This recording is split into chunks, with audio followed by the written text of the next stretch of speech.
So at this point for the profile picture, I have shot my photo in the studio, and then I either emailed it to myself, uploaded it to Google Drive, or transferred it via cable to the computer. It is now on the computer's hard drive and or in my Google Drive.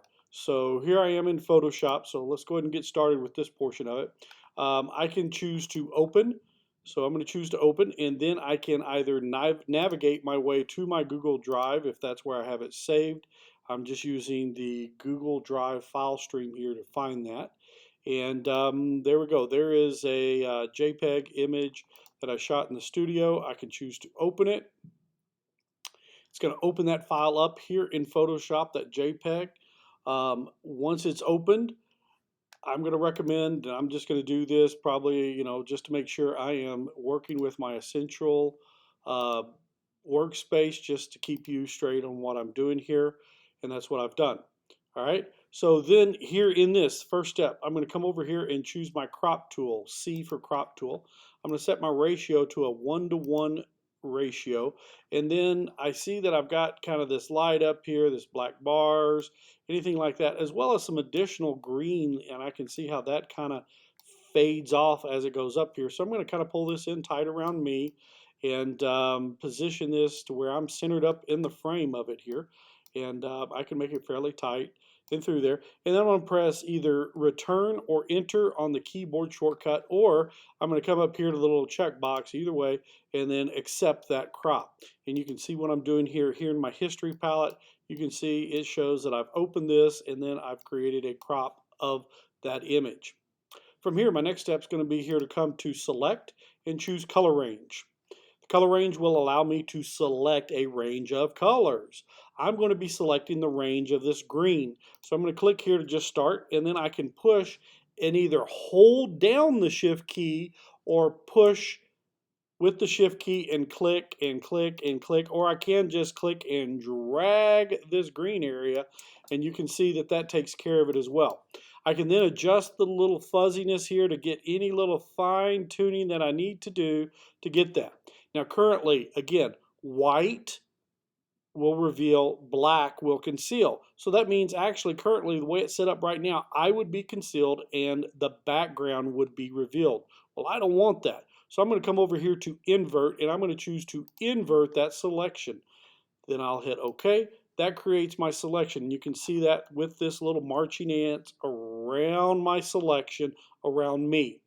Then I'll come over here to my keyboard, and on my keyboard I will choose to this quick little underneath the layers palette here, the bottom of it here, this little rectangle with the dark gray circle in the middle of it, and I'm going to choose that. That creates a mask based on my selection. Then you'll notice my background drops away, leaving me this nice little checkerboard pattern that now indicates with that checkerboard pattern that that is transparent. From here, I can do some additional touch-ups to this. If I need to do any additional touch-ups to it, I can be working on a mask layer.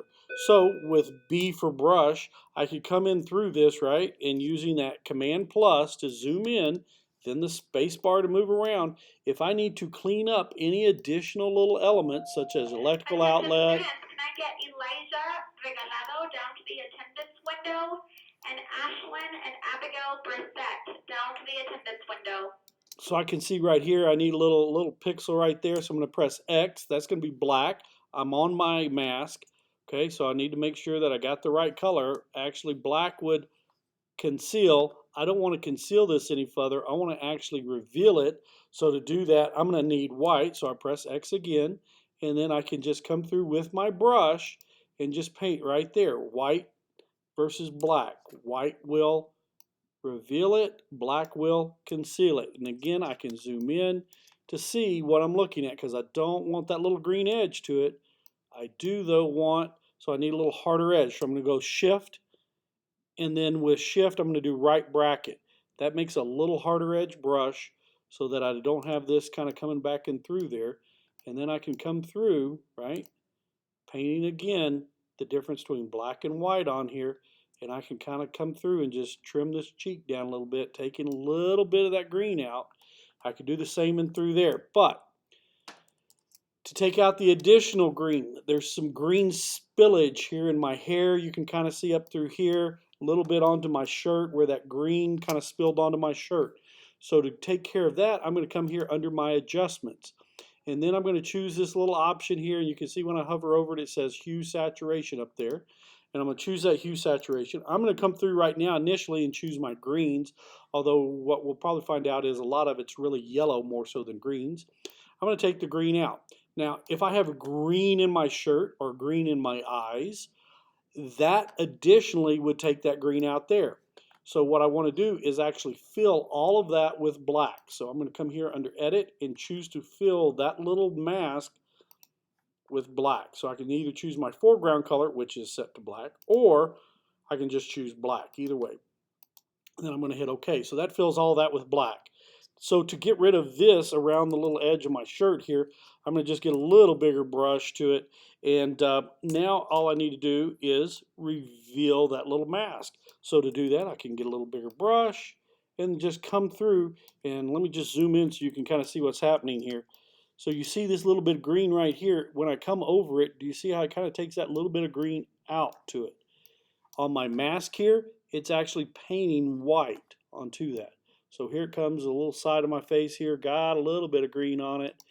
And what we'll find out, that doesn't do a whole lot. Why? Because it's probably more yellow than it is green at this point, the way the light is bouncing off into it. But you can see it does take a little bit out of my hair, but not much.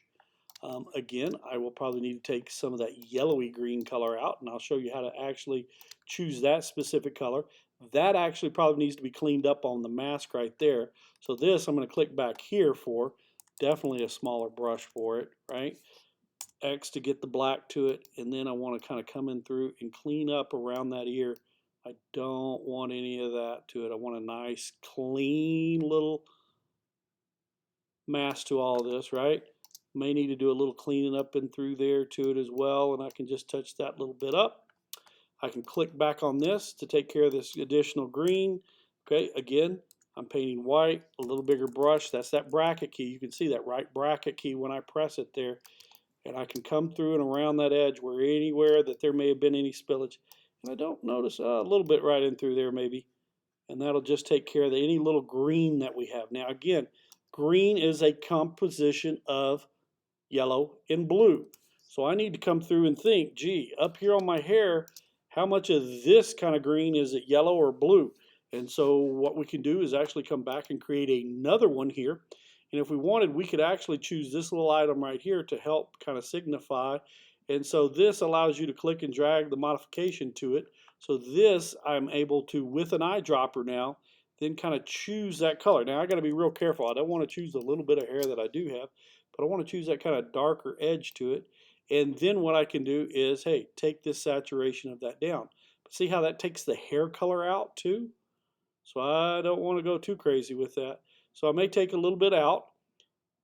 And then again, what I'm going to do once I have that, it's all on this mask, right? So again, I may need to come back and kind of clean up my painting of it. So here on my mask, again, if I need to, B for brush, okay, bracket keys to adjust that brush size, and then I can press X and kind of paint in through. Whoa, see how that's starting to bring that color back to that hair? Because I took such a big swath with it earlier. Because I do have a little bit of color to my hair, believe it or not. It's not all grayish looking. And so I can kind of bring that color back into that, right up into that edge to it there. It's just a little hard to see with that kind of mouse, kind of the way I have it kind of done there. But you can kind of see how that helps bring that color back, but still leave that little bit of an edge to it, okay? All right, once I have that all taken care of, I can then duplicate my layer. So I'm going to duplicate the layer. I want to look the best that I can be. I'm going to come over here and I'm going to notice I have several different tools available. One is a quick selection tool, but then down below this I have what's called either a spot healing brush or a healing brush.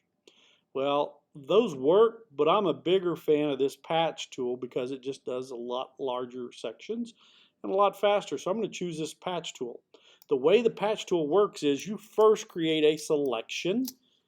So I'm going to click and draw a selection there around a little mark. I don't know, actually I think that I don't know if it's a pimple. I don't think it's a pimple as much as it may be just a little red rashy spot on my forehead, or it could actually be I did have chicken pox years ago as a child, and it could be that just scarring there too. And then I'm going to drag it to a smoother section of skin, and I'm going to notice that disappear. And I can do that multiple times over. Okay. And I can come through. There's a little line in my forehead, a little age showing there. And as you get older, you will hopefully get some of those kind of things too as you get older, if you get that lucky. And I am going to smooth out this skin texture. Now, notice there, that was kind of a reddish splotch on my forehead, and I just duplicated it. So you want to be careful to start with a little small area here, get really nice smooth skin, and then as that area grows, you can do larger and larger sections to it, okay? So you want to start real small and then grow and do a larger section to this, okay? And you can kind of see how that is growing this and making it look smoother and smoother and smoother. And at any point in time, since I duplicated this layer, I'm able to go back and look at my original. All I have to do is come over here to my layers palette and click the little eye. Whoa, there it is, before and after. Before, after. So you can see, hey, we're making some pretty good progress here. I'm going to do a little bit more in through here. Make sure those little lines kind of disappear. Now, what about all these lines? My goodness, those are some serious lines now. So I'm going to kind of come through here and kind of do this underneath the eye here.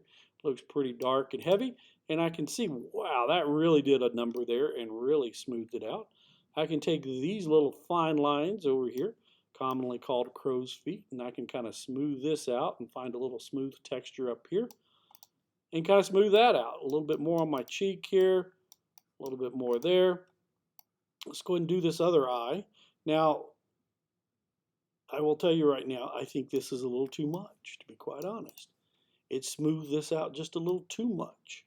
So, by doing this in layers, I've smoothed way too much here, right? And I could keep going with this and take any little blemish and scars and, yep, life that I've lived out. But then what I can do is on this duplicated layer, I can drop the opacity so that I see through this layer. And when I see through this smoothed out layer, I see the original underneath it. So if I was to hide the original, you can kind of see how I do that. And you can kind of see this little checkerboard. This is the smoothed out version. So again, there's the smoothed out version. I don't want it that much. I may just have it show that much. Underneath, I still see these fine lines. But when I compare it, here it is before, here it is after. Do you see how that helps take out a lot of the dark puffiness looking underneath my eyes? So that really helps there. Takes away some of these fine lines over here. If I needed to, I could bring it back up a little bit. Maybe I look a little better there, right? So you can see the difference, the before and the after. Still me, and we want the best version of me though possible. So you see how that works. I can do another hue saturation. So let's talk about the teeth and the eyes in through there. So what I need to do right now is kind of come back through my adjustment layer here, and let's just choose a new hue saturation.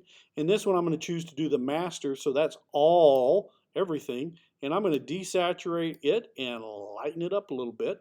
Notice a little, that's the key there, a little. And then here, again, I can come back through that little white mask, and I'm going to fill that white mask quickly with black. And then what I need to do is zoom in, and using my good old brush tool again, I can come back through here. And again, I don't want to paint black because painting black on an already black mask, I'm not going to see any change, but I can paint white there. Now I'm not painting actually white, I'm just painting white on the mask. And I can see again, wow, that really makes those teeth look nice and shiny white. Just like I got right out of the dentist. They did a good job of bleaching all that age and drinking iced tea and soda and everything else that we do to our teeth right there. I could actually even come through a little small brushing through here, down towards the bottom, an extra little bit of whitening in through there. And we could even do the whites of our eyes. Just kind of brighten those up a little bit. Right there a little bit, there just a touch. If I went over into the pupil, you can see that makes a pretty good little bad example there. So I just press X, switch back my colors, and then I can kind of clean that back up and through there. Again, X, right? We want to whiten these, so we're going to reveal our mask where we brightened that out. Reveal our mask here, and that's what we're doing. So we're brightening that up. Okay. Now, obviously, that's way too much, right? Way. That's a little creepy, weird white smile there. But again, I can adjust my opacity to this so that I have that come down a little bit. So now you can see just that little bit brightens that eyes up, brighten those teeth up. It really does help. Okay. If I needed to, I could use a percentage of white painting on this. So maybe not full white, but maybe a shade of gray using like 10% as well. And there's ways to do that. Once I get all the editing done that I want to get done, here's what I'm going to have you do. I'm going to have you create one additional layer here. I'm going to press D for default colors. Okay, that has a white background, black foreground currently. If not, I can switch it out to where I have white as my background. Then, with that new layer selected, I'm going to come here under my layer menu, new background from that layer. So what it's going to do is take that blank layer I just created and turn it into a background. And when I turn it into a background, it's going to apply my background color, which in this instance happens to be white. There it goes, nice and white, clean and clear. If I needed to, I could do some additional cleanup if needed. So I want to check the corners up here, make sure my mask is real good. If it wasn't, say for instance, this mask up here had some other stuff going on into it. So let's say we hit our brush here and we were looking there and maybe it had some additional stuff into it here, right? And I know you're like, wait a second, he's got white. Why does it look green? Well, it looks green because I'm painting on that mask. But notice that's duplicated, so it's twice over. So again, I could do any additional cleanup, but I may have to do it to both of these depending on the percentage that I have coming through there. And you can see I can just clean this up really quickly here and get it to where it needs to be. Once I have that all done, I'm going to hit File, Save As. Important to save this as a PSD. I'm going to initially suggest that you save it here to your Google Drive and then your drive. Hopefully you've created a digital media folder and then maybe a profile pic. Okay? And I can just click one of those profile pics. It will save over that. And it'll say, hey, do you want to replace it? Sure, I've already created a profile pic. I'm going to hit maximize compatibility. I like to say don't show again so that doesn't pop up every time. And then I hit OK. Then you'll need to come back and export this as a PNG. We need it as a PNG for you to be able to turn into me. So I'm going to have you export as a PNG. I get a little another thing that pops up. I'm going to leave the same file name, export as PNG. Then what you will do with that is come back into Chrome or Safari or wherever it needs to be. Okay. You'll then go to Canvas. So I'm going to go to my Canvas account, log into it as needed. Once you're logged in, you're going to choose your appropriate class, digital media or video production, whatever it may be. Okay. Then once you're in that class, you're going to actually, it really doesn't need to be in that class because when you look here under Profile Pic, the lesson, there's nothing to turn in. There's absolutely nothing to turn in. And here's the reason why. You're going to come here under your account. And under your account, you're going to hit Settings. And then for the settings of your thing, you're going to notice when I roll over my thumbnail here, I can click the little pencil icon. And then it says upload a picture. Okay, and it says choose a picture. So I'm going to choose a picture. I'm going to come back to my Google Drive, go back to my in digital media or video production, whatever class, profile picture, and then there it is as a PNG, nice, square, edited. I'm going to choose open. I can resize as needed, and then I'm going to hit save. Okay. Then it'll take a few minutes, but then that will then update, and if I hit refresh, it may, there it goes. It will update as my profile picture. So then when I go to grade this, all I'm going to do is glance at your profile picture.